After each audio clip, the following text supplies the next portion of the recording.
أعوذ بالله من الشيطان الرجيم. اقرأ باسم ربك الذي خلق، خلق الإنسان من علق.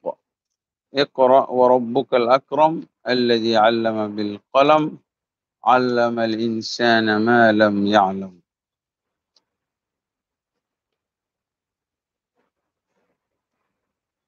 وقال سبحانه: وأنذر عشيرتك الأقربين.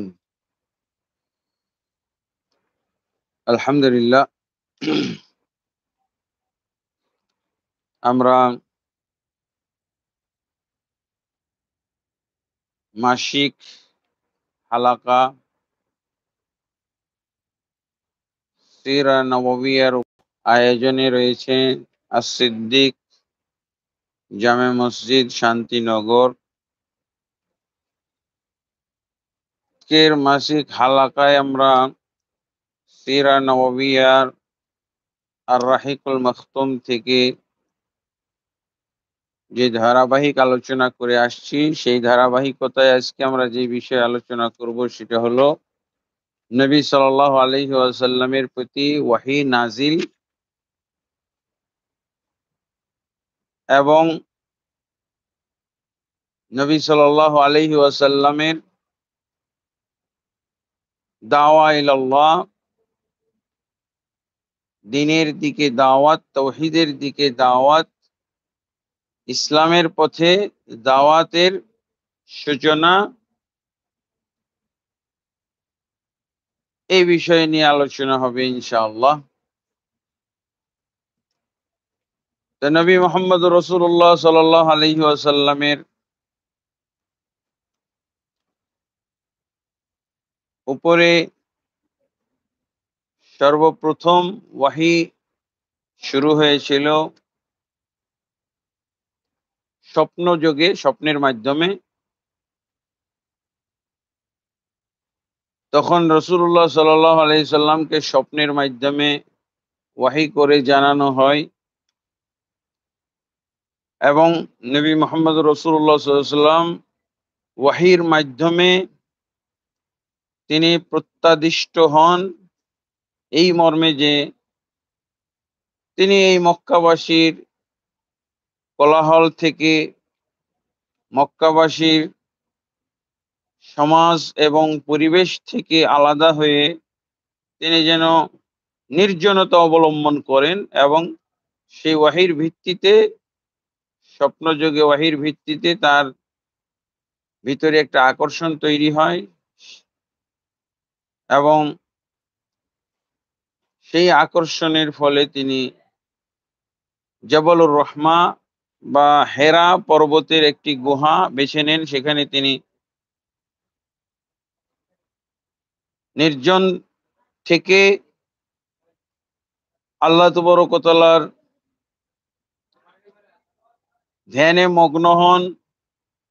আল্লাহ তাবারক ওয়া তাআলার এই বিশ্বজগতে চোখের সামনে যে সমস্ত মখলুকাত তিনি দেখেন এবং দেখতেছিলেন, সেখান থেকে তিনি আল্লাহকে চিনতেছিলেন, আল্লাহকে বুঝতেছিলেন।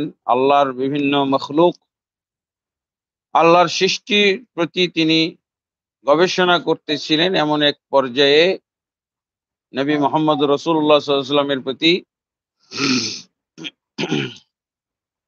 ওয়াহী নিয়ে আগমন করেন জিবরিল আলাইহিস সালাতু ওয়াস সালাম। যে ওয়াহীর কথা সহিহ বুখারী সহ বিভিন্ন হাদিসের গ্রন্থে বর্ণিত হয়েছে এবং সেই ওয়াহী ছিল সূরা আলাকের প্রথম 4টি আয়াত নিয়ে নাজিল হয়েছিলেন জিবরিল আলাইহিস সালাতু ওয়াস সালাম। আমরা গত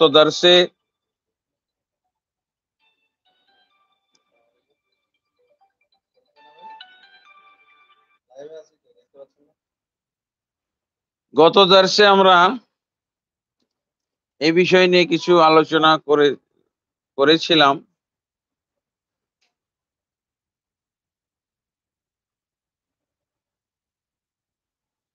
তা আজকে আমরা ধারাবাহিকতা রক্ষার উদ্দেশ্যে এখান থেকে শুরু করছি। তা আল্লাহ রসুল সাল্লাল্লাহু আলাইহি সাল্লামের প্রতি যখন প্রথম ওহী নিয়ে নাজিল হলেন জিবরিল আলাইহিস সালাতু ওয়াস সালাম, তো তিনি প্রথমে ভয় পেয়ে গিয়েছিলেন এবং ভয় পেয়ে তিনি গুহা থেকে ফিরে চলে যান বাড়িতে। বাড়িতে যাওয়ার পর খাদিজা রাদিয়াল্লাহু আনহা অর্থাৎ আল্লাহ রসুল সাল্লাল্লাহু আলাইহি সাল্লামের সহধর্মিণী, তার কাছে যে উনি এই ভয়ের কথা ব্যক্ত করেন, ভয় প্রকাশ করেন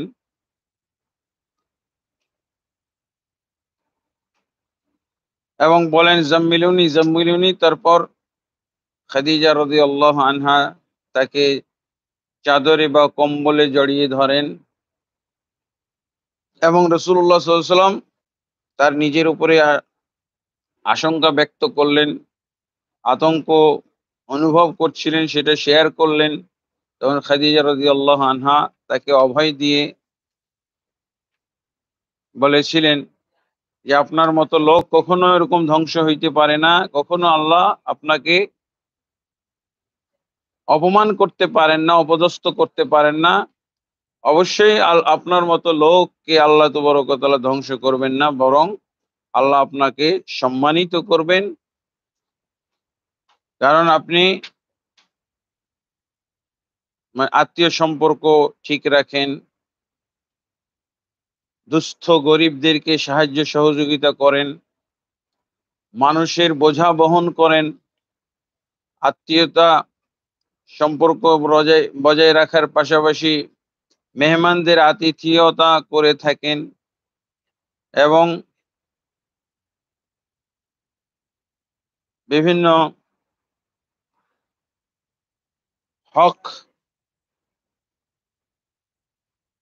হকের উপরে মানুষকে সাহায্য সহযোগিতা করে থাকেন। এভাবে নবী মুহাম্মদ রাসূলুল্লাহ সাল্লাল্লাহু আলাইহি ওয়াসাল্লামকে অভয় দিলেন এবং ওয়ারাকা বিন নওফলের কাছে নিয়ে গেলেন। ওয়ারাকা বিন নওফল তিনি বুঝতে পারলেন যে নবী মুহাম্মদ রাসূলুল্লাহ সাল্লাল্লাহু আলাইহি ওয়াসাল্লাম ওহী প্রাপ্ত হয়েছেন, নবুয়ত প্রাপ্ত হয়েছেন।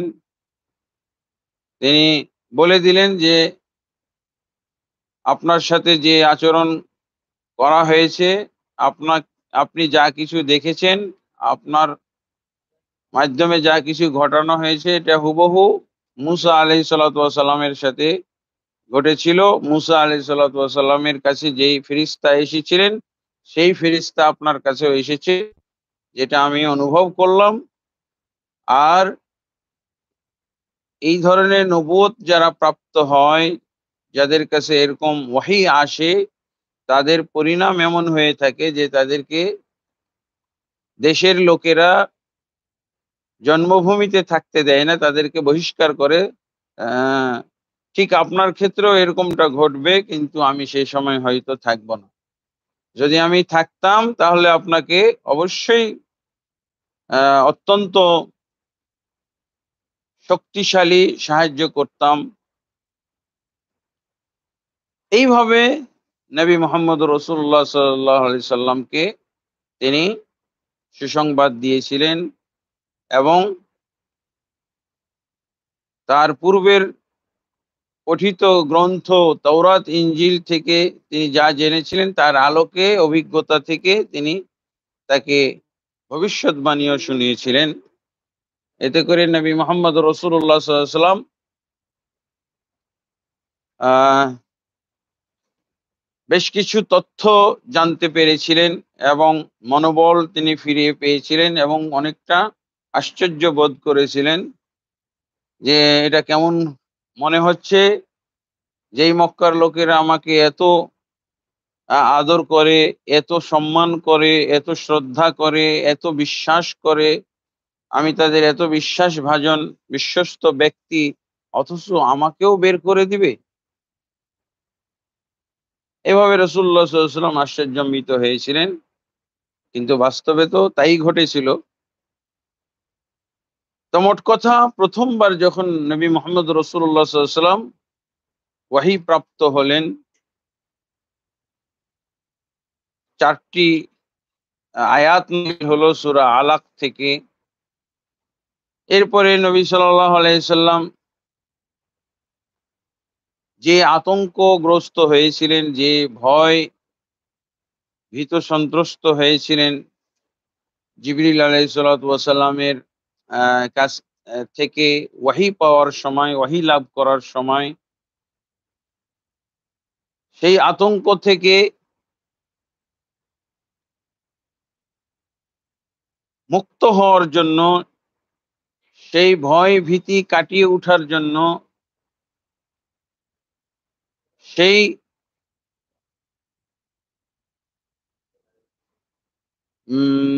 অস্বাভাবিক অবস্থা স্বাভাবিক হওয়ার জন্য কিছুদিনের জন্য ওহী বন্ধ হয়ে যায়। এটাকে বলা হয় ফাতরাতুল ওহী, মানে ওহী বন্ধ হওয়ার গ্যাপ, ওহী বন্ধ হয়ে যায়। আর এই ওহী বন্ধ হওয়ার পিরিয়ডটা, সময়সীমাটা নিয়ে একটু মতভেদ আছে ঐতিহাসিকদের মাঝে। আল্লামা শফিউর রহমান মুবারকপুরী উনি 3টা মতভেদ উল্লেখ করেছেন যে কতদিন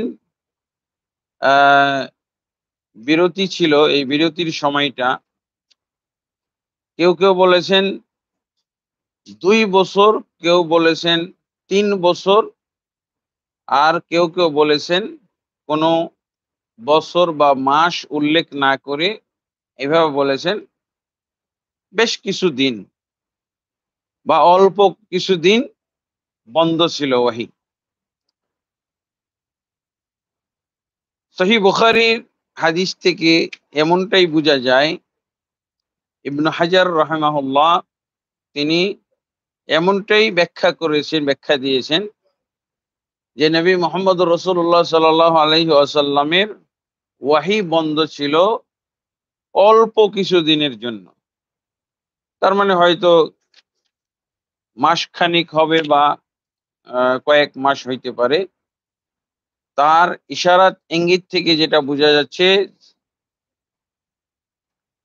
যে এটা বেশি দীর্ঘস্থায়ী হয় নাই। বছর বা 2 বছর 3 বছর এমন ছিল না, অল্প কিছুদিন ওহী বন্ধ ছিল। তো সহিহ বুখারীর মধ্যে এসেছে যে রাসূলুল্লাহ সাল্লাল্লাহু আলাইহি ওয়াসাল্লামের যে প্রথমত স্বপ্নের মাধ্যমে যে ওহী লাভ করেছিলেন, প্রত্যাদেশ লাভ করেছিলেন, সেটা তো ছিল আল্লাহর সাথে একটা সংযুক্তির ব্যাপার, সম্পর্কের ব্যাপার। আসমানের সাথে রাসূলুল্লাহ সাল্লাল্লাহু আলাইহি ওয়াসাল্লামের সম্পর্ক গড়ে ওঠা, স্বয়ং রব্বুল আলামিন এর সাথে একটা সম্পর্ক যে হয়েছিল এর মধ্যে ওহীর মাধ্যমে। যদিও সাময়িক তিনি আতঙ্কিত হয়েছিলেন, ভীত সন্ত্রস্ত হয়েছিলেন, যেহেতু তার গায়েব সম্পর্কে জানা ছিল না, ওহী সম্পর্কে পূর্ব অভিজ্ঞতা ছিল না, তিনি জানতেন না ওহী কি ধরনের হয়, ওহীর পরিবেশ কি কি কি হয়।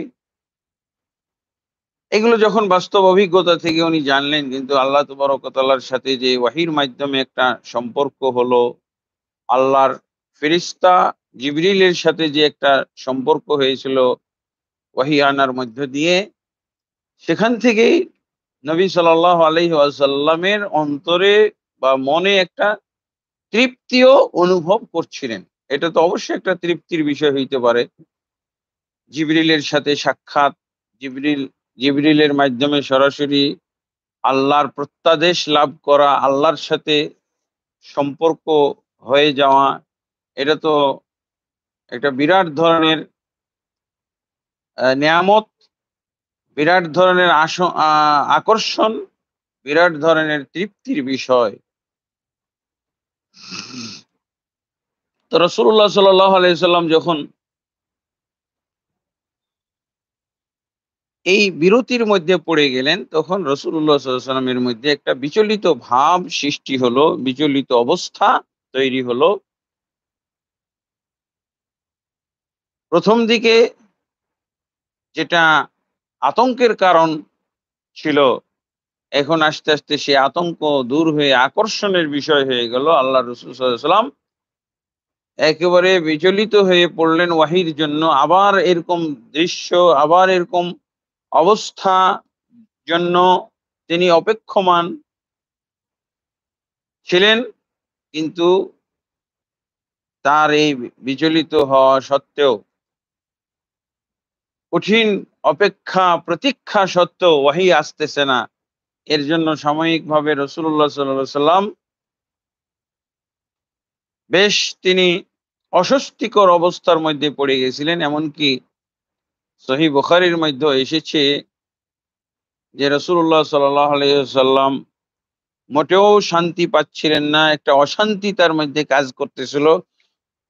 ওয়াহী না আসার কারণে, জিবরিলের সাথে সাক্ষাৎ, আল্লাহর প্রত্যাদেশ লাভ না করতে পারার কারণে তখন তিনি পাহাড়ে উঠে নিজেকে নিক্ষেপ করে আহ আত্মহত্যা করে ফেলবেন এমন একটা অবস্থা আহ সম্মুখীন হয়েছিলেন, এরকম অনুভব করতেছিলেন। এমনকি সহিহ বুখারীর মধ্যে এসেছে যে তিনি পাহাড়েও উঠেছিলেন।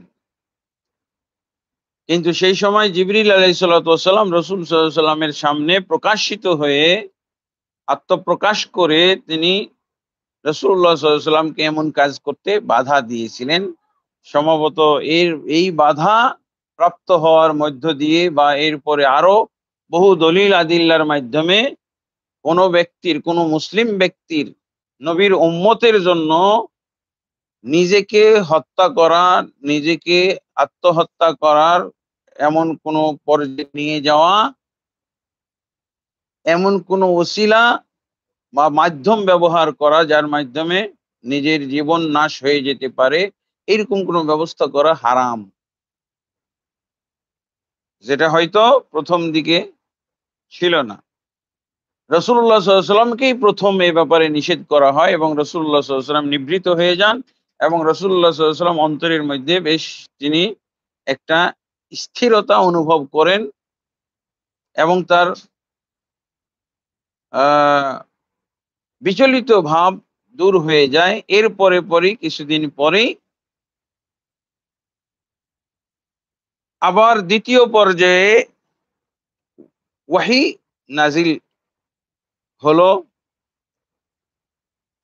সহিহ বুখারীর মধ্যে এসেছে, জাবের রাদিয়াল্লাহু বর্ণিত হাদিস, রাসূলুল্লাহ সাল্লাল্লাহু আলাইহি ওয়াসাল্লাম নিজেই বলছেন দ্বিতীয় পর্যায়ে কিভাবে হলো। প্রথম ওয়াহী তো গারে হেরা জাবালুন নূরে তিনি প্রাপ্ত হয়েছিলেন। সূরা ইকরা বা সূরা আলাকের 4টি আয়াত, এরপরে সূরা মুদ্দাসসিরের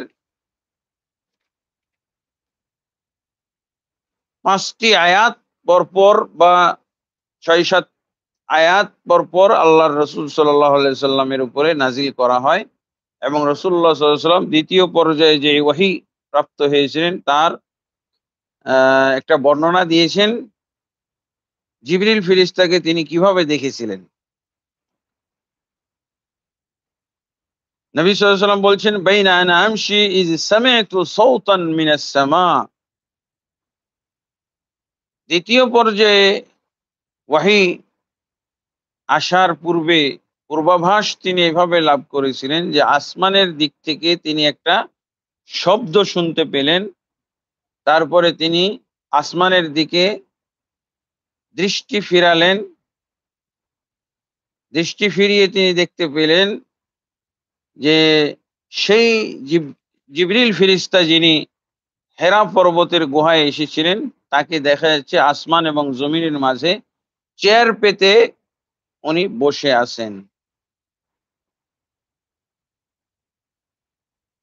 এবং এই দৃশ্য দেখে নবী মুহাম্মদ রাসূলুল্লাহ সাল্লাল্লাহু আলাইহি ওয়াসাল্লাম জমিনে লুটিয়ে পড়লেন এবং সেই সময়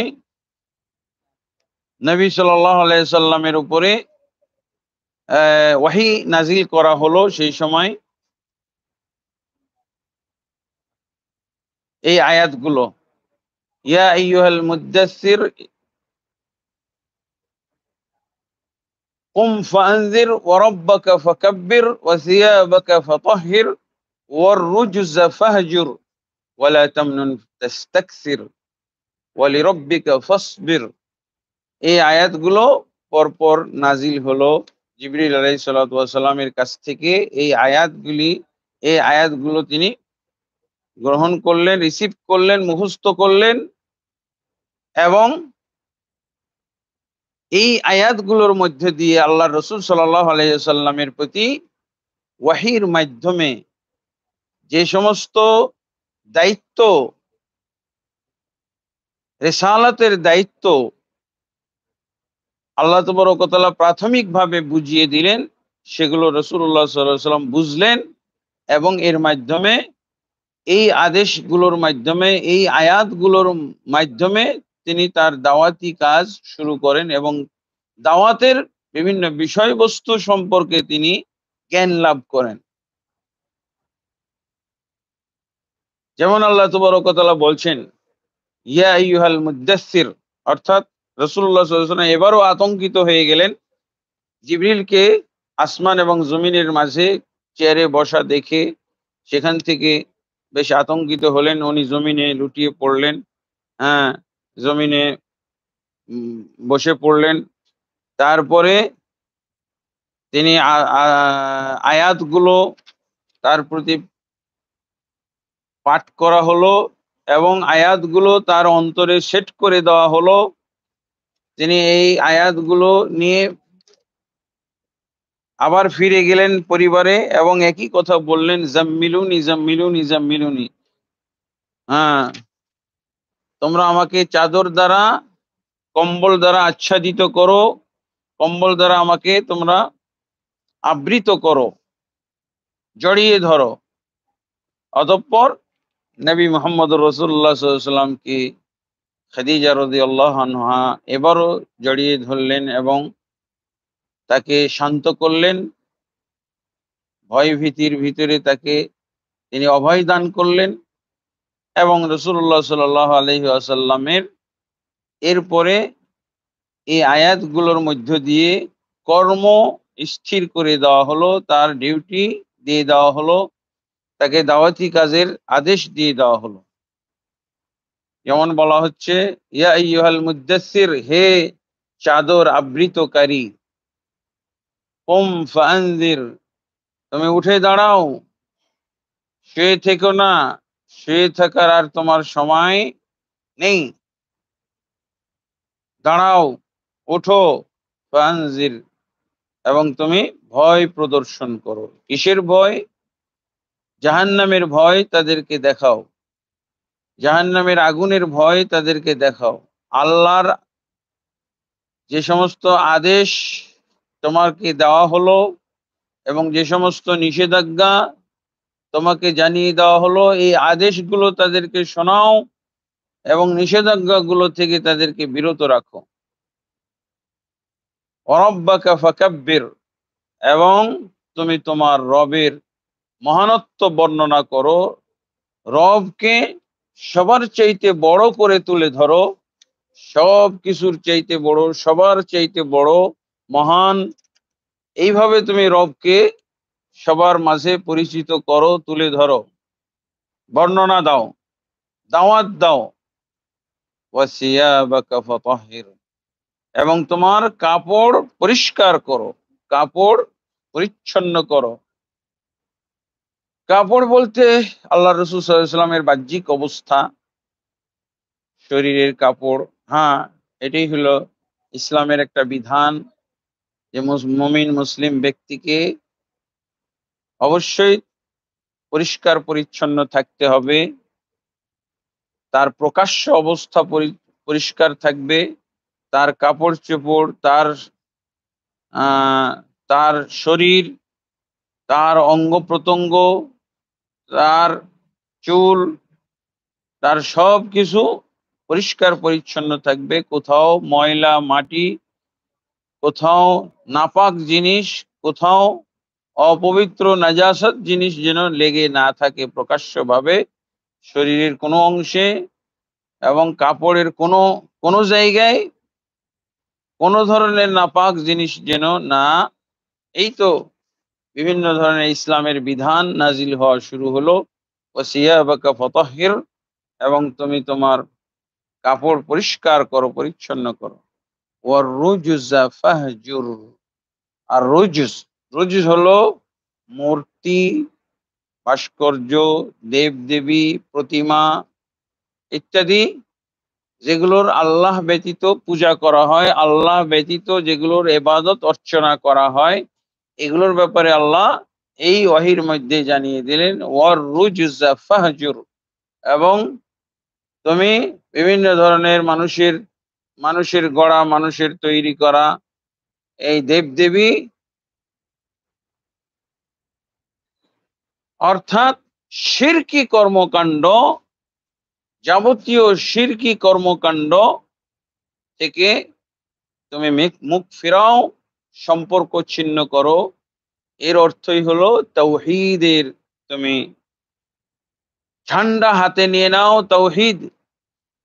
তাওহীদের প্রচার করো, আল্লাহর একত্ব, আল্লাহর একত্ববাদ তুমি প্রচার করো। আল্লাহর একত্ববাদ, একত্ব বিরোধী যা কিছু রয়েছে সব বিষয় তুমি পরিত্যাগ করো এবং পরিত্যাগ করার দাওয়াত দাও।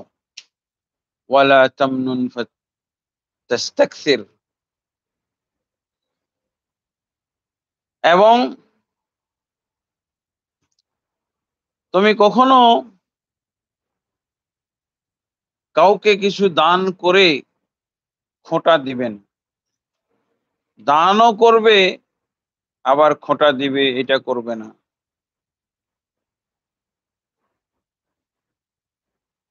হ্যাঁ, আর এটার উদ্দেশ্য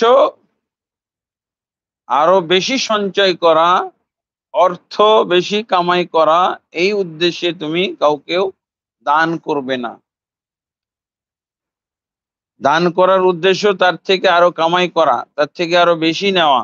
এই তোমাকে আমি দিয়েছিলাম, তোমাকে আমি পরিয়েছিলাম, তোমাকে আমি খাইয়েছিলাম, হ্যাঁ, এই সমস্ত বলে কারো কাছ থেকে তুমি সম্পদ আহরণ করবে না, সম্পদ কামাই করবে না, সম্পদ কারো হাতিয়ে নিবে না।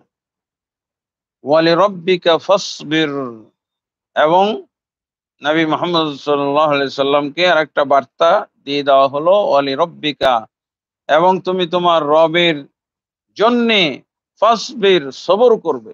রবের জন্য মানে রবের উদ্দেশ্যে, রবের তাওহীদের দাওয়াত দিতে, যে রবের পক্ষে তার বিভিন্ন ধরনের আদেশ নিষেধের দাওয়াত দিতে, যে তোমার উপরে যদি কোনো ধরনের জুলুম, শোষণ, নির্যাতন, উৎপীড়ন, নিপীড়ন এগুলো যদি আসে, তাহলে ফাসবির, তোমাকে সবর করতে হবে। অনেকগুলো বিধান, অনেকগুলো ডিউটি, অনেকগুলো দায়িত্ব আল্লাহ তাবারক ওয়া তাআলা নবী মুহাম্মদ রাসূলুল্লাহ সাল্লাল্লাহু আলাইহি ওয়াসাল্লামকে এই সময় দান করলেন। দ্বিতীয় পর্যায়ের যে ওয়াহি আল্লাহ প্রেরণ করলেন, সেই ওয়াহির মধ্যে আল্লাহ তাবারক ওয়া তাআলা এই সমস্ত ডিউটি মুহাম্মদ সাল্লাল্লাহু আলাইহি ওয়াসাল্লামের উপরে চাপিয়ে দিলেন। তারপরে জাবের রাদিয়াল্লাহু বলছেন যে এই আয়াতগুলো নাজিল হওয়ার মধ্য দিয়ে, বা এই আয়াতগুলো নাজিল হওয়ার পর কি হয়ে গেল, হামাল ওয়াহি ওয়া তাতাবা। ওয়াহি যে বিরতি হয়েছিল, বিরতি ঘটেছিল, ওয়াহি যে বন্ধ ছিল, এই বন্ধ ওয়াহি চালু হয়ে গেল এবং গরম হয়ে গেল। হামাল ওয়াহি মানে গরম হয়ে গেল, তার অর্থ হলো ব্যাপকভাবে সকাল বিকাল দুপুর যখন তখন আল্লাহ রাসূল সাল্লাল্লাহু আলাইহি সাল্লামের কাছে ওয়াহি আসা শুরু হয়ে গেল, এবং পর্যায়ক্রমে আর কখনো বন্ধ করা হয় নাই। এরপরে মাঝে মধ্যে কিছুদিনের জন্য বন্ধ করা হয়েছিল, যেমন মদিনার ঘটনা, আয়েশা রাদিয়াল্লাহু আনহার সেই তহমতের ঘটনা থেকে জানা যায়। কিন্তু মক্কাতে আর ওয়াহির বিরতি, ওয়াহি বন্ধ আর হয় নাই।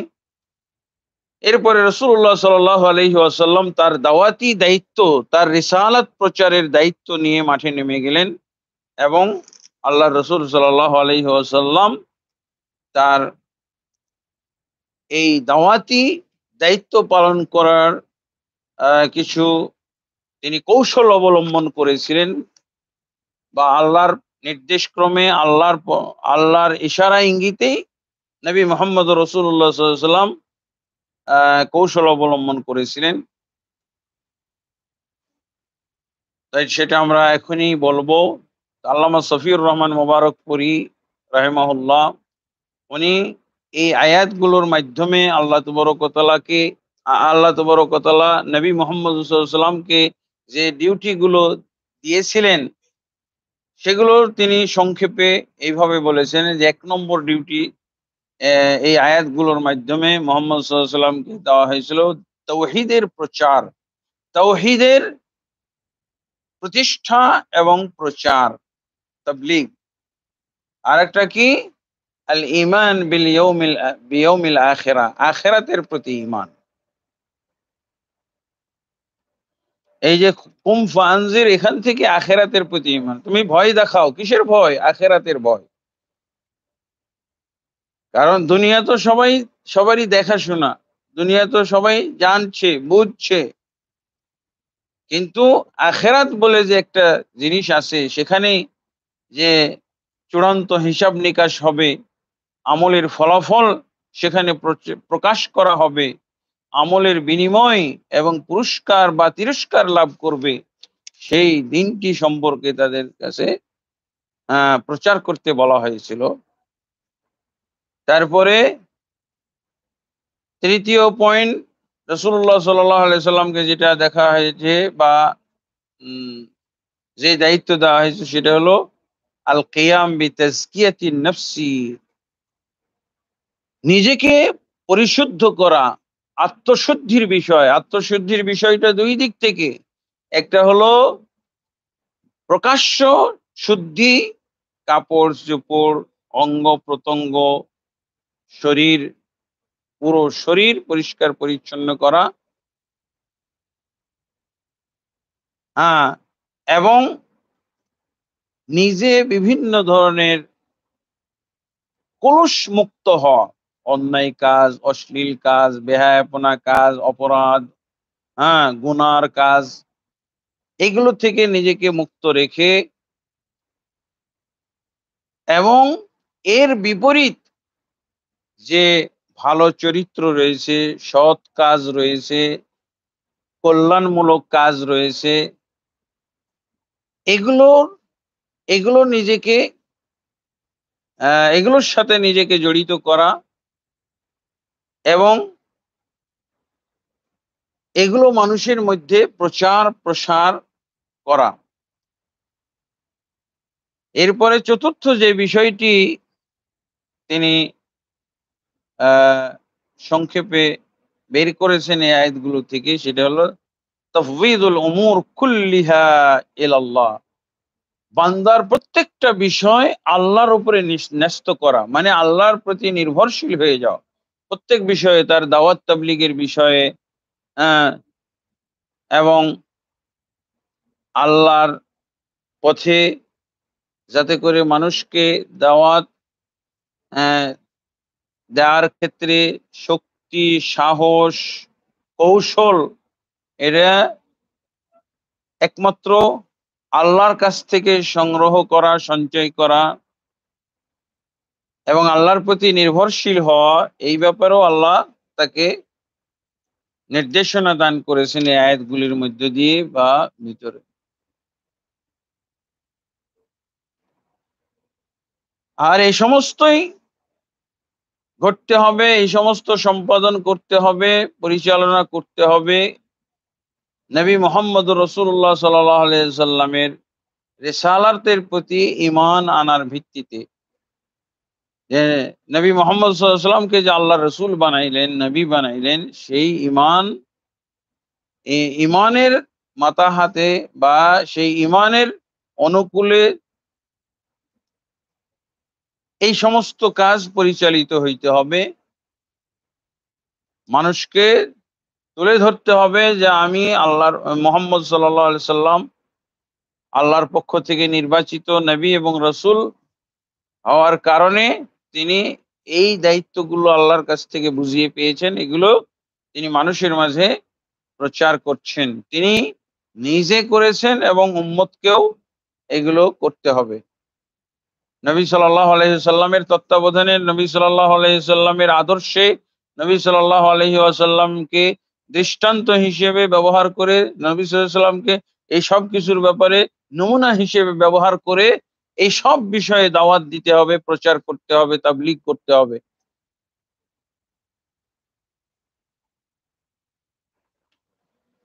এরপরে নবী সাল্লাল্লাহু আলাইহি ওয়াসাল্লাম এই আয়াতগুলোর মাধ্যমে যে নির্দেশনা, যে দায়িত্ব, যে ডিউটি আল্লাহর কাছ থেকে তিনি বুঝিয়ে পেলেন, সেই দায়িত্ব পালনের জন্য আল্লাহর রাসূল সাল্লাল্লাহু আলাইহি ওয়াসাল্লাম কিছু কৌশল অবলম্বন করেছিলেন। সেই কৌশলগুলো আমরা নবী সাল্লাল্লাহু আলাইহি ওয়াসাল্লামের অবস্থানের বা নবী সাল্লাল্লাহু আলাইহি ওয়াসাল্লামের যে নবুয়তি পিরিয়ড 23 বছর, এই 23 বছরকে আমরা বিভিন্ন পর্যায়ে বিভিন্ন স্তরে ভাগ করে নবী সাল্লাল্লাহু আলাইহি সাল্লামের দাওয়াতি কাজ পরিচালনার কৌশল আমরা বুঝার চেষ্টা করব। তো আমরা এই পর্যায়ে যদি লক্ষ্য করি তাহলে রাসূলুল্লাহ সাল্লাল্লাহু আলাইহি ওয়াসাল্লামের আল্লাহর পক্ষ থেকে যে তিনি রিসালাত প্রচারের দায়িত্ব লাভ করেছিলেন, সেই দায়িত্ব উনি প্রচার করেছেন কয়েকটা পর্যায়ে, কয়েকটা ধাপে। যেমন প্রথম ধাপ আমরা ধরতে পারি যে তিনি তেনার 23 বছর, নবী মুহাম্মদ সাল্লাল্লাহু আলাইহি ওয়াসাল্লামের 23টি নবুয়তি বছর মধ্যে 2টা অধ্যায় রয়েছে। একটা হলো মক্কি অধ্যায়, আর একটা হলো মাদানী অধ্যায়। মক্কাতে আল্লাহ রাসূল সাল্লাল্লাহু আলাইহি ওয়াসাল্লাম ওয়াহির মাধ্যমে প্রাপ্ত সমস্ত প্রত্যাদেশ, সমস্ত আল্লাহর আদেশ নিষেধ, আল্লাহর হুকুম আহকাম, এগুলো তিনি প্রচার করেছিলেন। সেই মক্কি জীবনটা হলো 13 বছর। মক্কি জীবন ছিল 13 বছর। আমরা প্রায় শুনে থাকি নবী সাল্লাল্লাহু আলাইহি সাল্লামের মক্কি জীবন ছিল 13 বছর। 23 বছরের মধ্যে 13 বছরই আল্লাহ রাসূল সাল্লাল্লাহু আলাইহি ওয়াসাল্লাম মক্কাতে দাওয়াত দিয়েছিলেন। এটা প্রসিদ্ধ কথা এবং এটা ঐতিহাসিকভাবে নির্ভরযোগ্য। যেহেতু আর রাহিকুল মাখতুমের লেখক সফিউর রহমান মুবারকপুরী রাহিমাহুল্লাহ তিনি নিজেও আহ, এই কথাটা তার এই ইতিহাস গ্রন্থে, তারিখ গ্রন্থে নিয়ে এসেছেন। এ থেকে বোঝা যায় যেহেতু পৃথিবীর মধ্যে এই বিষয়ে সে সময় যে গবেষণা হয়েছিল, যে ইতিহাস লেখা হয়েছিল, নবী সাল্লাল্লাহু আলাইহি সাল্লামের জীবন চরিত্র লেখা হয়েছিল, তার মধ্যে এটাই হয়েছিল ফার্স্ট, প্রথম। অতএব বোঝা যায় যে এই সময়সীমাটা, পিরিয়ডের এই সময়টা অথেন্টিক বা নির্ভরযোগ্য, যে মক্কি জীবন ছিল 13 বছর আর মাদানী জীবন ছিল 10 বছর।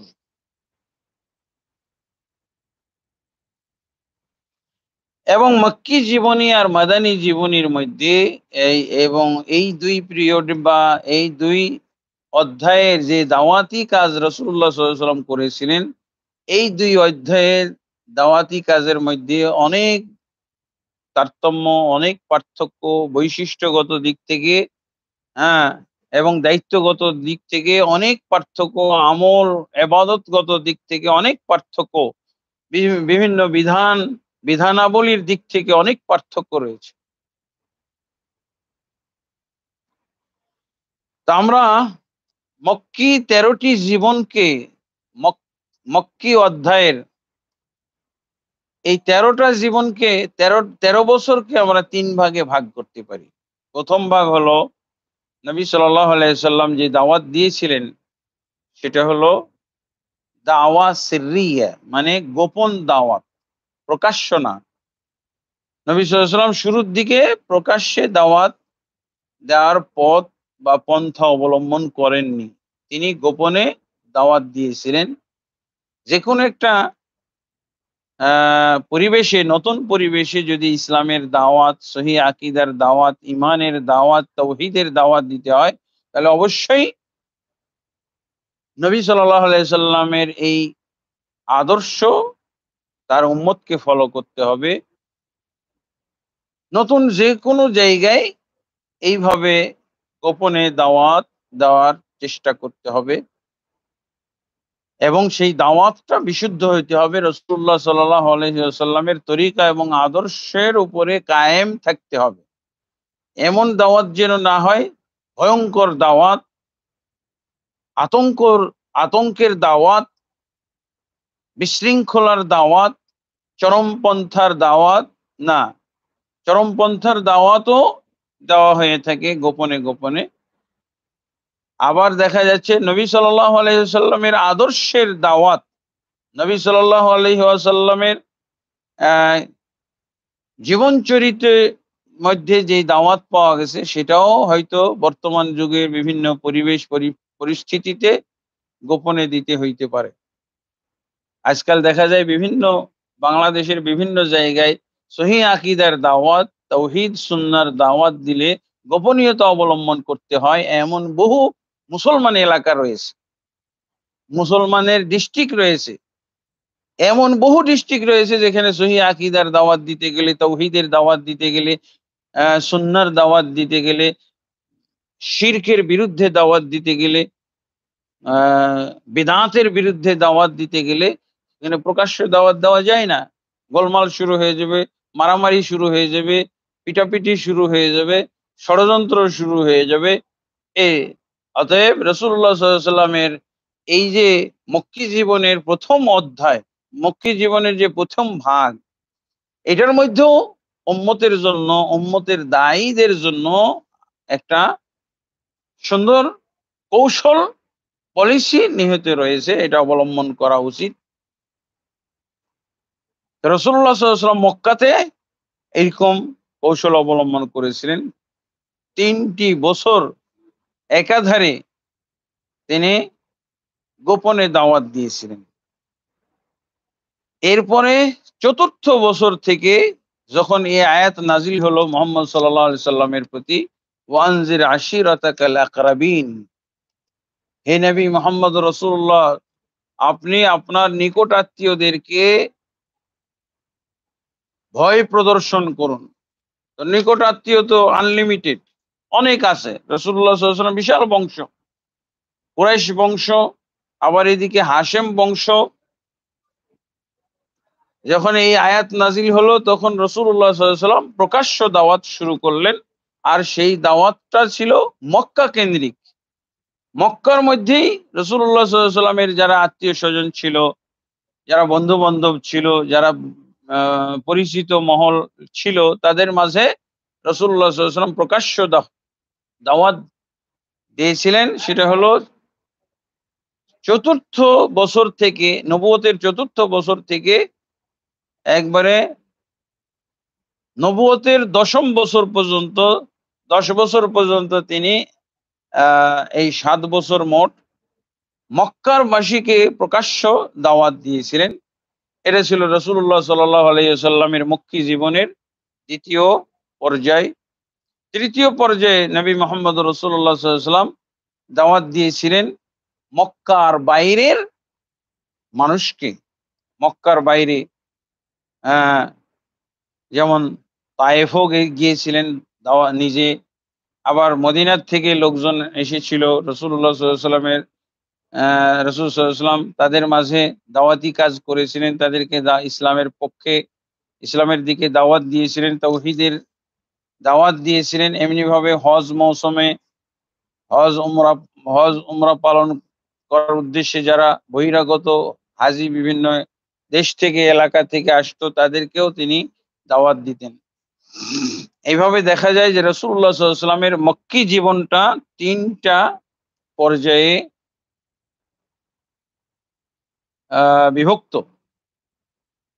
তা আলহামদুলিল্লাহ আমরাও আল্লাহ রসুল সাল্লাল্লাহু আলাইহি সাল্লামের এই দাওয়াতি কৌশল ব্যবহার করতে পারি এবং অনেক অঞ্চল, অনেক এলাকা এখন দেখা যায় জাহিলিয়াত অন্ধকারাচ্ছন্ন রয়েছে। তাওহীদের দাওয়াতের ক্ষেত্রে, সুন্নাহর দাওয়াতের ক্ষেত্রে সেখানে দেখা যাবে যে মাজার পূজা, দরবার, দরগা এবং খানকা পূজা ব্যাপকভাবে সেখানে রয়েছে। সেখানে তাওহীদের দাওয়াত দেওয়াই মুশকিল। অতএব আমরা সেখানে অ্যা গোপনে দাওয়াত, প্রকাশ্যে দাওয়াত এগুলোর আমরা ব্যবস্থা করব। আল্লাহ আমাদেরকেও তৌফিক দান করুন। তো এই গোপন দাওয়াতের সময় আল্লাহ রাসূল সাল্লাল্লাহু আলাইহি ওয়াসাল্লাম কি করেছিলেন? কাদেরকে দাওয়াত দিয়েছিলেন? কিভাবে দাওয়াত দিয়েছিলেন? তো প্রথমত রাসূলুল্লাহ সাল্লাল্লাহু আলাইহি ওয়াসাল্লাম এই সময়ের মধ্যে, এই ৩ বছরের মধ্যে তিনি একটা মোটামুটি নির্বাচন করেছিলেন, নোট করেছিলেন কাদেরকে তিনি দাওয়াত দিবেন। তো তাদের মধ্যে তিনি, তার কৌশল ছিল যারা সবচেয়ে ঘনিষ্ঠ, নিকটতম এবং গভীর সম্পর্ক রয়েছে, বন্ধুত্ব রয়েছে, তারা তার কল্যাণ কামনা করে এমন কিছু লোক রয়েছে, তার সাথে সুসম্পর্ক রয়েছে, এরকম লোকগুলোকে উনি এই সময়ের মধ্যে টার্গেট করেছিলেন। যেমন এবং এদেরকেই কোরআনের ভাষায় বলা হয় আস-সাবিকুন আল-আউয়ালুন, প্রথম অগ্রণী ব্যক্তিবর্গ। প্রথম অগ্রণী ব্যক্তিবর্গ হলো মক্কা থেকে যাদেরকে আল্লাহ রাসূল সাল্লাল্লাহু আলাইহি ওয়াসাল্লাম এই ৩ বছরের গোপন পিরিয়ডের মধ্যে গোপন দাওয়াতের মাধ্যমে যাদেরকে দীক্ষিত করেছিলেন, যারা দীক্ষিত হয়েছিল সাধারণত ইনাদেরকেই বলা হয় আস-সাবিকুন আল-আউয়ালুন মিনাল মুহাজিরিন। মুহাজির এরাই হিজরত করেছিল, আর এই হিজরতকারীদের মধ্যে ইনারাই ছিলেন অগ্রগামী বা অগ্রণী ব্যক্তিবর্গ। তো এই অগ্রণী ব্যক্তিবর্গের মধ্যে অনেকে তো হিজরত করতেই পারেননি। যেমন স্বয়ং নবী মুহাম্মদ সাল্লাল্লাহু আলাইহি ওয়াসাল্লামের অর্ধাঙ্গিনী খাদিজা, উম্মুল মুমিনিন খাদিজাতুল কুবরা রাদিয়াল্লাহু আনহা, তিনি নিজেই সফর করতে পারেননি, কিন্তু ঈমান আনার ক্ষেত্রে, ইসলাম গ্রহণের ক্ষেত্রে তিনি ছিলেন সবার অগ্রণী। কারণ তিনি ছিলেন সবচেয়ে ঘনিষ্ঠ নিজের অর্ধাঙ্গিনী স্ত্রী। এরপরে সুখে দুঃখে সর্বাবস্থায় আল্লাহ রাসূল সাল্লাল্লাহু আলাইহি ওয়াসাল্লামের সাথী হয়ে চলতো। মক্কি জীবনের একটা বিশাল সময় ধরে, অনেক লম্বা সময় ধরে মক্কাবাসীর কাছে পালক পুত্র হিসেবে পরিচিত যায়েদ বিন হারিসা বিন শুরাহবিল রাদিয়াল্লাহু আনহু, যায়েদ বিন হারিসা তিনি দ্বিতীয় পর্যায়ে ঈমান এনেছিলেন। অতঃপর তারই চাচাতো ভাই এবং পরবর্তীতে জামাই, ছোট জামাই হাসান হোসেনের পিতা ফাতেমাতুজ জাহরা রাদিয়াল্লাহু আনহার স্বামী আলী ইবনে আবি তালেব, তিনি ছিলেন বাচ্চা শিশু এবং নবী মুহাম্মদ রাসূলুল্লাহ সাল্লাল্লাহু আলাইহি ওয়াসাল্লাম তাকে তার বাড়িতে লালন পালন করতেন। আবু তালেবের সদাচরণের তিনি কিছুটা আহ ঋণ পরিশোধ করার অংশ হিসেবে আবু তালেবের ছোট ছেলে আলী বিন আবি তালেবকে তিনি লালন পালন করতেছিলেন। তিনি ঈমান এনেছিলেন তৃতীয় পর্যায়ে। অতঃপর চতুর্থ পর্যায়ে আবু বকর রাদিয়াল্লাহু আনহু, অত্যন্ত ঘনিষ্ঠ বন্ধু, মক্কার, তিনি ইসলাম গ্রহণ করেছিলেন। এই চারজন হলো একই দিনে তারা ইসলাম গ্রহণকারী 4 ব্যক্তি। কোনো দিন দ্বিতীয় দিন তৃতীয় দিন না, প্রথম দিনই যেদিন রাসূলুল্লাহ সাল্লাল্লাহু আলাইহি ওয়াসাল্লাম ইসলামের দাওয়াত শুরু করেছিলেন, সেই দিনই প্রথম দিনই এই চারজন নবী মোহাম্মদ রাসূলুল্লাহ সাল্লাল্লাহু আলাইহি ওয়াসাল্লামের প্রতি ঈমান এনেছিলেন। এবং প্রথম দিনেই আবু বকর রাদিয়াল্লাহু আনহু ইসলামকে এমন সুন্দরভাবে অন্তর থেকে গ্রহণ করেছিলেন, ইসলামের প্রতি তার এমন আকর্ষণই তৈরি হয়েছিল যে তিনি সেই দিনই ইসলাম গ্রহণ করার পরই দাওয়াতের ময়দানে নেমে পড়েছিলেন। এই যে গোপনভাবে ব্যক্তি যোগাযোগ, হুম, ব্যক্তি যোগাযোগ শুরু করে দিলেন এবং দাওয়াত দেওয়া শুরু করলেন। দেখা গেল যে ওই দিনই বা পরের দিনই আবু বকর রাদিয়াল্লাহু আনহু নিয়ে আসলেন, ওসমান বিন আফফান রাদিয়াল্লাহু আনহু, জুবাইর বিন আওয়ামকে নিয়ে আসলেন, আব্দুর রহমান বিন আউফ, সব এগুলো জান্নাতের সার্টিফিকেট প্রাপ্ত লোক। প্রথম কাতারের লোক সাদ ইবনে আবি ওয়াক্কাস রাদিয়াল্লাহু আনহু, তালহাত ইবনে উবাইদুল্লাহ আত-তাইমি, আলহামদুলিল্লাহ ইনারা হচ্ছেন প্রথম সারির মুসলিম। এরপরে তাদের পরবর্তীতে ঈমান আনা শুরু হয়ে গেল ব্যাপকভাবে। এই ৩ বছরের মধ্যে যারা পর্যায়ক্রমে ঈমান এনেছিলেন, মোটামুটি সিরা ইবনে হিশামের মধ্যে এসেছে এবং সফিউর রহমান মুবারকপুরী রাহিমাহুল্লাহ তিনি নিজেও নিয়ে এসেছেন। বিভিন্ন কুরাইশের যে উপগোত্র, এই উপগোত্র থেকে দাওয়াত দিয়ে গোপনে গোপনে ব্যক্তি যোগাযোগের মাধ্যমে দাওয়াত দিয়ে এই ৩ বছরের মধ্যে মোটামুটি যাদেরকে পাওয়া গিয়েছিল তারা প্রায় ৪০ জন মতো। এই ৪০ জনকে নিয়ে আল্লাহ রসুল সাল্লাল্লাহু আলাইহি সাল্লাম, যে এর মধ্যে একজন আছেন সাহাবী আল আরকাম বিন আবিল আরকাম, তো এই এনার বাড়িতে আল্লাহ রসুল সাল্লাল্লাহু আলাইহি সাল্লাম পরবর্তীতে, যেহেতু হারামের সবচেয়ে নিকটস্থ বাড়ি এটাই ছিল, এই বাড়িতে আল্লাহ রসুল সাল্লাল্লাহু আলাইহি সাল্লাম তাদেরকে তালিম দিতেন, একত্র হওয়ার ব্যবস্থা করতেন, এখানে একত্রিত হইতেন সাহাবায়ে কেরাম। এই ছিল হুম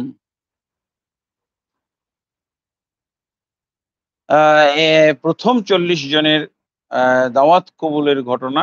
এরপরে আরো অনেকেই দাওয়াত কবুল করেছিলেন, মহিলা পুরুষ। হুম ওমর ইবনে খাত্তাব রাদিয়াল্লাহু আনহুর বোন ফাতেমা বিনতু উম ফাতেমা বিনতুল খাত্তাব আল আদাওয়িয়া, তিনিও ঈমান এনেছিলেন। খাব্বাব বিন ওরাদ, বেলাল বিন আবি রবাহ, আবু উবাইদা ইবনুল জাররাহ, ওসমান ইবনে মাজউন, উবাইদা ইবনুল হারিস ইবনুল মুত্তালিব ইবনে আব্দ মানাফ, সাঈদ ইবনে যায়েদ আল আদাওয়ি এবং আহ, তার স্ত্রী ছিলেন ফাতিমা বিনতুল খাত্তাব আল আদাওয়িয়া ইত্যাদি। এবং অনেকেই এরপরে ঈমান এনেছিলেন। ৪০ জনের উপরে যাদের সংখ্যা পাওয়া যায়। এইভাবে তারা প্রথমে দাওয়াতের সঙ্গী সাথী হয়ে গেলেন। নবী মোহাম্মদ রাসূলুল্লাহ সাল্লাল্লাহু আলাইহি সাল্লামের আহ, সমর্থন সমর্থন যোগানো শুরু করলেন। নবী মোহাম্মদ রাসূলুল্লাহ সাল্লাল্লাহু আলাইহি সাল্লামের পক্ষে তারা অন্যান্য মানুষকে দাওয়াত দেওয়া শুরু করলেন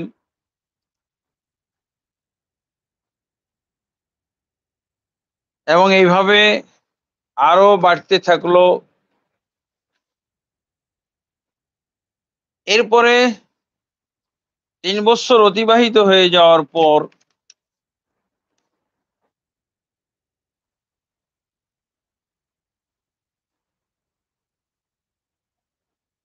আল্লাহ রসুল সাল্লাল্লাহু আলাইহি ওয়াসাল্লামকে আল্লাহ তাবারক ওয়া তাআলা প্রকাশ্য দাওয়াত দেওয়ার জন্য আদেশ নাজিল করলেন।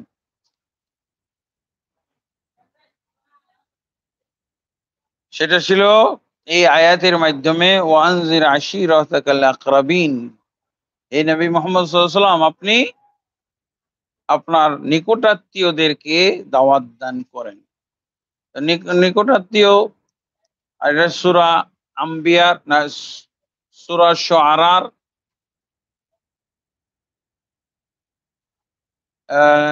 এই 214 নম্বর আয়াত।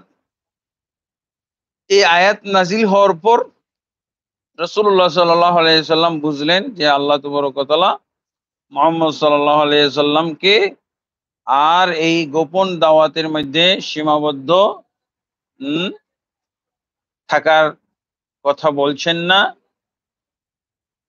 এই সীমানা পেরিয়ে ব্যাপকভাবে প্রকাশ্যভাবে অন্য মুসলমানদেরকে দাওয়াত দেওয়ার কথা বলা হচ্ছে। বিশেষভাবে নিকট আত্মীয় যারা রয়েছে, বংশের লোক, নিজের কবিলার লোক, তাদেরকে দাওয়াত দেওয়ার কথা তিনি বুঝলেন। এরপরে রাসূলুল্লাহ সাল্লাল্লাহু আলাইহি সাল্লাম সহিহ বুখারীর মধ্যে যে হাদিসটি এসেছে, কিসসা ইবনে আব্বাস বর্ণনা করছেন, আল্লাহ রাসূল সাল্লাল্লাহু আলাইহি ওয়াসাল্লাম এই আয়াত নাজিল হওয়ার পর সফা পাহাড়ে উঠলেন। সফা পাহাড়ে উঠে তিনি মানে এলান করা শুরু করলেন, মানে উঁচু আওয়াজে সবাইকে ডাকাডাকি করা শুরু করলেন।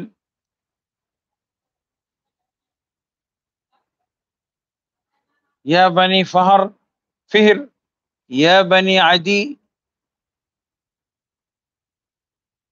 এইভাবে তিনি ডাকা শুরু করলেন।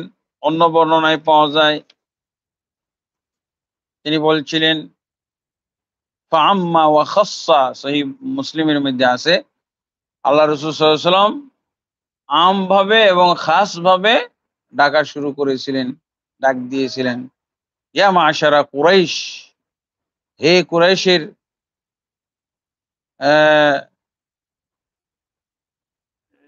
জাতি বা কুরাইশ বংশের লোকেরা, আনকিজু আনফুসাকুম মিনান নার, ইয়া মাশারা বানি কাব, হে বানু কাবের লোকেরা, তোমরা নিজেদেরকে জাহান্নামের আগুন থেকে বাঁচাও। ইয়া ফাতিমাতু বিনতা মুহাম্মাদিন সাল্লাল্লাহু আলাইহি সাল্লাম আনকিজি নাফসাকি মিনান নার, হে ফাতেমা, মুহাম্মদের মেয়ে ফাতেমা, নিজেকে তুমি জাহান্নামের আগুন থেকে বাঁচাও। ফাইন্নী লা আমলিকু লাকুম মিনাল্লাহি শাইআ, আমি তোমাদেরকে আল্লাহর আল্লাহর পাকড়াও থেকে বাঁচানোর বিন্দু মাত্র মালিকানা রাখি না। আমার কোনো মালিকানা নেই, আমি কোনো মাতব্বরি করতে পারবো না, উপকার করতে পারবো না। ইল্লা আন্না লাকুম রাহিমান সাবুল্লুহা, তবে তোমাদের সাথে আমার যে আত্মীয়তা সম্পর্ক রয়েছে, এই আত্মীয় সম্পর্ক আমি হয়তো বজায় রাখবো। এই আত্মীয় সম্পর্ক বজায় রাখার অংশ হিসেবে তোমাদের সাথে আমি হয়তো লেনদেন করতে পারি। এইভাবে দেখা যায় যে আল্লাহ রাসূল সাল্লাল্লাহু আলাইহি সাল্লাম একজন একজন করে দাওয়াত দিচ্ছিলেন, ডেকে ডেকে দাওয়াত দিচ্ছিলেন। এবং আল্লাহ রাসূল সাল্লাল্লাহু আলাইহি সাল্লাম এটাও বলেছিলেন তাদেরকে বিশ্বাস করানোর জন্য, যেহেতু তারা পূর্বের থেকে রাসূলুল্লাহ সাল্লাল্লাহু আলাইহি সাল্লামকে আল আমিন, বিশ্বস্ত খেতাব দিয়ে রেখেছিল, তাই তিনি সেই আল আমিন খেতাবের প্রতি নির্ভরশীল হয়ে খেতাবের প্রতি তিনি আস্থা রেখে এই কথাটাও বলেছিলেন, আরাআইতাকুম লাউ আখবারতুকুম আন্না খাইলান বিল ওয়াদি তুরিদু আন তুগীরা আলাইকুম আকুনতুম মুসাদ্দিকিয়া। তিনি বলেছেন, তোমরা কি মনে করো আমি যদি তোমাদেরকে এখন খবর দেই, সংবাদ দেই যে ঘোড়সওয়ার বাহিনী এই মাঠে তোমাদের পার্শ্ববর্তী মাঠে তারা অবস্থান গ্রহণ করেছে, তোমাদের প্রতি আক্রমণ করবে, তোমাদের প্রতি চড়াও হবে, আকুনতুম মুসাদ্দিকিয়া, তোমরা কি আমাকে আমি এই কথা বললে বিশ্বাস করবে না? ক্বালু নাম, সবাই সেদিন তারা বলেছিল যে হ্যাঁ অবশ্যই বিশ্বাস করব, না বিশ্বাস করে উপায় নাই। কারণ মা জাররাবনা আলাইকা ইল্লা সিদকান, এ মুহাম্মদ, আমরা আপনার ব্যাপারে যেই অভিজ্ঞতাটা রাখি সেটা হলো শুধু সত্য বলার অভিজ্ঞতা। তুমি কখনো মিথ্যা বলেছো এই অভিজ্ঞতা আমাদের নাই। ক্বালা ফাইন্নী নাযীরুন লাকুম বাইনা ইয়াদাই আযাবিন শাদীদ, তবে শোনো, আমি যেহেতু সত্য ছাড়া কখনো মিথ্যা কথা বলি নাই, তা আমি আজকে তোমাদেরকে এই সত্য কথাটা জানানোর জন্য ডেকেছি। সেটা হলো যে অচিরেই তোমাদের জন্য অপেক্ষা করতেছে কঠিন আযাব, আল্লাহর কঠিন আযাব অপেক্ষা করতেছে। সেই কঠিন আযাব এসে যাওয়ার আগে, সেই কঠিন আযাবের সম্মুখীন হওয়ার পূর্বে আমি তোমাদেরকে সেই আযাবের ভয় দেখানোর জন্য, সেই আযাব থেকে তোমাদেরকে রক্ষা করার জন্য এই দাওয়াত দিচ্ছি। ফকাল আবু লাহাব, আবু লাহাব লাআনাহুল্লাহ, আলাইহি লা'না ইলা ইয়াউমিল কিয়ামা, কিয়ামত কাল পর্যন্ত তার প্রতি লানতের ধারা অব্যাহত থাকুক। সেই দুরাচার লম্পট আল্লাহর দুশমন, সে তখন রাসূলুল্লাহ সাল্লাল্লাহু আলাইহি ওয়াসাল্লামের এই দাওয়াতের পরিপ্রেক্ষিতে বলেছিল, তাব্বান লাকা সাইরাল ইয়াউম আলিহাযা জামাআতানা, সারাদিন তোমার ধ্বংস হোক, তোমার ক্ষতি হোক, আলিহাযা জামাআতানা, এই কথা শোনানোর জন্য তুমি আমাদেরকে ডেকেছো। আর সেই সেদিনেই একটি সূরা নাজিল হয়েছিল। সেই সূরার ইতিহাস হলো এই দাওয়াত। প্রকাশ্য যেদিন আল্লাহ রাসূল সাল্লাল্লাহু আলাইহি ওয়াসাল্লাম দাওয়াত শুরু করলেন প্রথম দিন, সেই দিনই এই আয়াত নাজিল হয়েছিল, এই সূরাটি নাজিল হয়েছিল আবু লাহাবের বিরুদ্ধে। তাব্বাত ইয়াদা আবি লাহাব, আবু লাহাবের দুখানা হাত ধ্বংস হোক। ওয়াতাব, এই সূরাটি নাজিল হয়েছিল এবং কিয়ামত কাল পর্যন্ত এই সূরার মাধ্যমে মুসলমানরা তার প্রতি বদদোয়া করতেই থাকবে। আর এই বদদোয়ার কারণে তার গুনার পাল্লা ভারী হতেই থাকবে।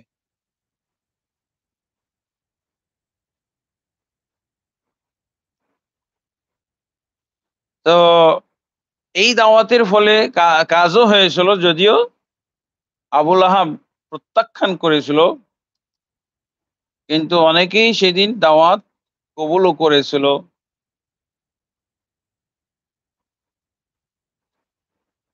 হুম। তো অনেকেই সেদিন উপস্থিত ছিল, কেউ কেউ দাওয়াত কবুল করেছিল, কেউ করে নাই, এইভাবে। তো মোটামুটি তার দাওয়াতে সেদিন আহ 40-45 জন বা 50 জনের কাছাকাছি লোক উপস্থিত হয়েছিল। এটা সফিউর রহমান মুবারকপুরি তার আর রাহিকুল মাখতুম কিতাবে উল্লেখ করেছেন।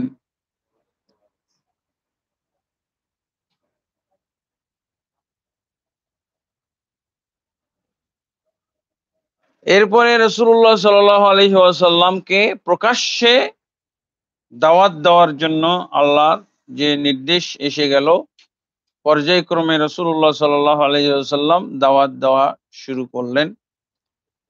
হ্যাঁ, আল্লাহ তাবারক ওয়া তাআলা এর পরের আয়াত যেটা নাজিল করেছিলেন সেটা হলো ফাসদা বিমা তুমার ওয়া আ'রিদ আনিল মুশরিকিন।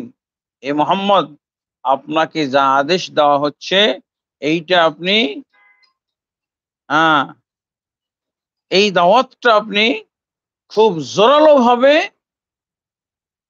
বিস্ফোরণের মতো আপনি মানুষের কাছে পরিবেশন করেন এবং মুশরিকদের থেকে আপনি সম্পূর্ণ মানে মুখ ফিরিয়ে নেন। মুশরিকরা আপনাকে কি বলছে, প্রতিক্রিয়া হিসেবে কি প্রকাশ করছে, কি জাহির করছে, কি বলছে না বলছে, এগুলোর দিকে কোনো পরোয়া ভ্রুক্ষেপ করার দরকার নাই। আপনি সামনে এগিয়ে চলেন, আপনার দাওয়াত, দাওয়াতকে এগিয়ে নিয়ে যান, কাউকে পরোয়া করার দরকার নাই।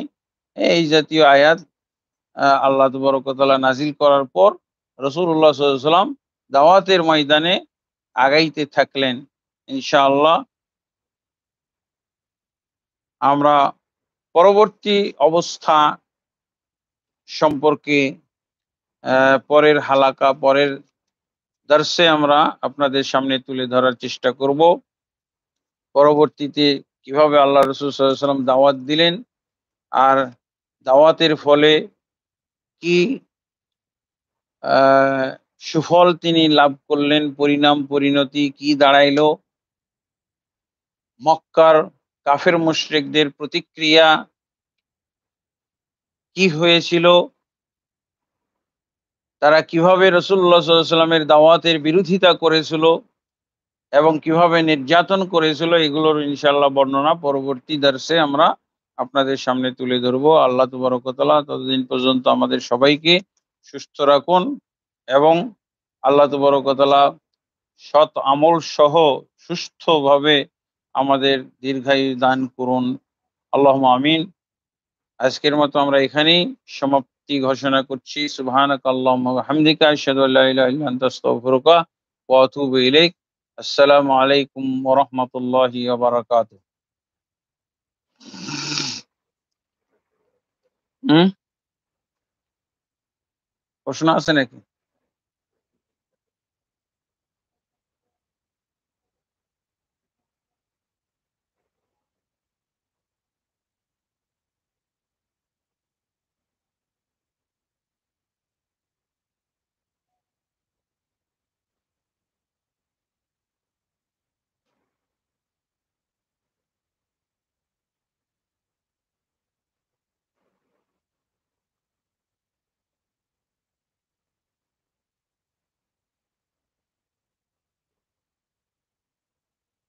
দেখো তো চেক করো কোনো প্রশ্ন আছে নাকি।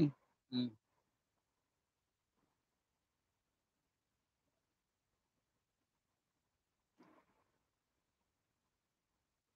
আছে প্রশ্ন? হুম,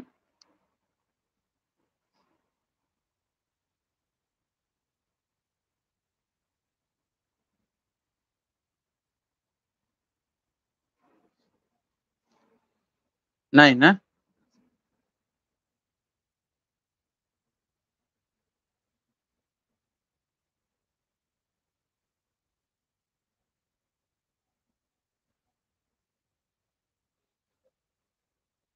এটা কি আজকের প্রশ্ন? আগের প্রশ্ন তো।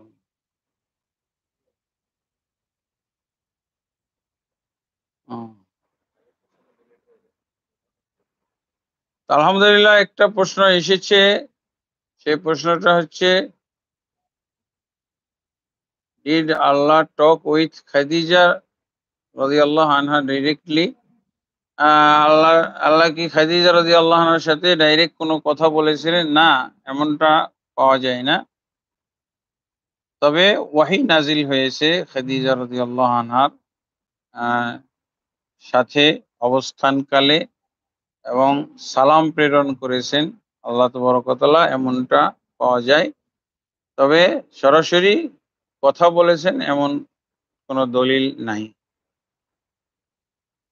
জি, আজকের মতো যা প্রশ্ন এসেছিল সেটার উত্তরও আমরা দিয়ে প্রশ্নোত্তর পর্ব সমাপ্ত করলাম।